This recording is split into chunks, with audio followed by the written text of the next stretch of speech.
টাকা এমন একটা গুরুত্বপূর্ণ জিনিস যেটা থাকলে আপনাকে সবাই মূল্যায়ন করবে। পরিবার বলেন, পরিজন বলেন, আত্মীয় স্বজন বলেন, বন্ধু বান্ধব বলেন, গার্লফ্রেন্ড বলেন, সবার কাছে আপনার মূল্যায়ন আছে। আপনার একটা পাওয়ার আছে। যে বলে না, মানি ইজ অলওয়েজ পাওয়ার। পাওয়ার আসলে কথাটা একেবারেই সঠিক। টাকা না থাকলে আপনাকে ফকিরেও দোয়া করবে না। আজকে 4-5টা দিন আমার কাছে কোনো টাকা নাই। টাকা নাই কেন সেটা একটু বলতেছি।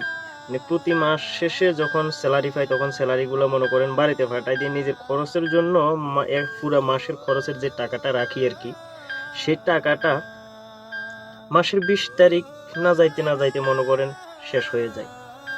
মনে করেন মাস শেষ, স্যালারি পাইছি, যে টাকাটা বাড়িতে পাঠাইছি নিজের খরচের জন্য রেখে, সে টাকাটা তো বাড়িতে পাঠাইয়ে দিছি। আর যেগুলো নিজের খরচের জন্য রাখছি সে টাকাগুলা মানে বিভিন্ন খাতা দিয়ে দিতে হয়। সে কারণে মাসের 20 তারিখ শেষ না হতেই মনে করেন আমার পকেট একেবারে ফাঁকা, জিরো পয়েন্টে এসে দাঁড়িয়ে যায়। তো মনে করেন খরচের জন্য, এই চলতি মাসের কথা বলতেছি, খরচের জন্য নিজের মানে যতটুকু খরচের জন্য প্রয়োজন তার চেয়েও একটু বেশি রাখছি। কারণ প্রতি মাসে আমার সাথে এই সমস্যাটা হয়ে থাকে। তো আমি এই মাসে একটু বেশি রাখছি। এখন মানে মাসের 20 তারিখ এখনো জানি, এখনো 15 দিন বাকি আছে। মানে আমার স্যালারি পাইতে এখনো 15 দিন বাকি আছে। 15 দিন শেষ না হইতে হইতে আমার টাকা শেষ। মানে কেউ একজন আবদার করছে, ভাই আমার ওই জিনিসটা লাগবে, ওই জিনিসটা পাঠান। বা হয়তো পরিবারের মাধ্যমে হয়তো কেউ একজন বলছে যে ওই জিনিসটা, তখন তার মুখের উপরে না বলতে পারি না যে পারবো না, এই কথাটা বলতে পারি। ফ্যামিলির লোক তো পাঠাইছি। হয়তো বন্ধু বান্ধব কেউ একজন কোনো একটা সমস্যায় পড়ছে, তার সমস্যার কথাটা শুনে মানে আমার কাছে খারাপ লাগছে, তার জন্য টাকা পাঠাইতে হয়েছে, পাঠাইছি, ব্যাস। তো এই মাসে আমার জন্য মানে আমার কাছে যে জিনিসটা মানে বেশি কষ্টদায়ক মনে হয়েছে, সে কারণে এই ভিডিওটা বানানো। তো আমার কাছে যে টাকাগুলো ছিল আমার ফাঁসের, আমার সাথে একই সাথে কাজ করি, তো তার একটা মানে সমস্যা, তার কিছু টাকার প্রয়োজন ছিল, যেটা আমিও জানি, আমাদের সাথে যারা আছে সবাই জানে। তো টাকার প্রয়োজন ছিল। তো যার কাছে যতটুকু ছিল সে তাকে সেই টাকাগুলো দেওয়া হয়েছে। দেওয়ার পরে হে তার সমস্যাটা মিটমাট করছে। এখন মানে আমাদের কারো কাছে টাকা নেই। এখন মানে আমি পড়ে গেছি মানে উল্টো একটা সমস্যায়। তো আমি তো জানি কারো কাছে টাকা নেই, এখানে যারা আছি কারো কাছে টাকা নেই। তো গত পরশুদিন আমাদের এখানে, আমাদের বাংলাদেশ থেকে কিছু মাদ্রাসার কালেকশনের জন্য কিছু লোক আসছিল, 2জন হুজুর আসছিল, সাথে আরো পরিচিত হয়তো 2-3 জনকে নিয়ে আসছে। তো আমাদের রুমে ঢুকলো, আমাদের রুমে ঢুকে বললো যে ভাই আপনারা অনেক টাকা অনেক দিকে খরচ করেন, তো আমাদের মাদ্রাসার জন্য মানে কিছু কালেকশন লাগতো, আপনারা যদি একটু সহযোগিতা করতেন। তা আমি বললাম, হ্যাঁ হ্যাঁ ভাই, আপনারা এমন সময়টা আসছেন যে সময়টা মানে আমাদের কাছে আমাদের পকেটের খরচ পর্যন্ত না, আমরা সবাই একেবারে জিরো জিরো অবস্থায় আছি।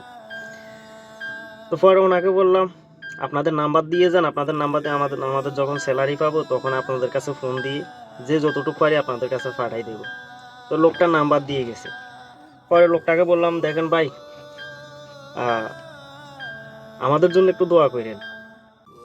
সাথের একজন লোক বলে যে ফিরি ফিরি দোয়া হয় না। বিশ্বাস করেন ভাই, অনেক কষ্ট পাইছি, অনেক কষ্ট পাইছি। সে কারণে বললাম, আসলে টাকা ছাড়া ফ্রিতে দোয়াও মিলে না।